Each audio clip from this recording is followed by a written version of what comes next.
ડભોઈના મહુડી ભાગોળ વિસ્તારમાં આવેલ રેલવે ફાટક નંબર 21 વાહન ચાલકો અને સ્થાનિક વેપારીઓ માટે ભારે હાલાકીનું કારણ બન્યું છે.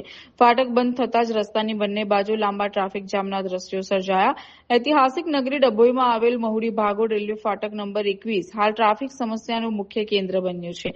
રેલવે ફાટક બંધ થતાં જ બંને બાજુ કિલોમીટરો લાંબી વાહનોની કતાર જોવા લાગી અને કલાકો સુધી ટ્રાફિક જામની સ્થિતિ સર્જાઈ. ખાસ કરીને રવિવાર અને જાહેર રજાઓ દરમિયાન સ્થિતિ વધુ ગંભીર બની છે. સ્ટેચ્યુ ઓફ યુનિટી, કરનાળી અને ચાણોદ જેવા ધાર્મિક અને પ્રવાસન સ્થળોએ જતા હજારો પર્યટકો આ ટ્રાફિકમાં ફસાઈ રહ્યા છે. ટ્રાફિક જામને કારણે સ્થાનિક લોકોને ભારે હાલાકી ભોગવવાનો વારો આવ્યો છે. એટલું જ નહીં, એમ્બ્યુલન્સ જેવા ઇમરજન્સી વાહનો પણ ટ્રાફિકમાં અટવાઈ જતા લોકોમાં રોષ જોવા મળી રહ્યો છે.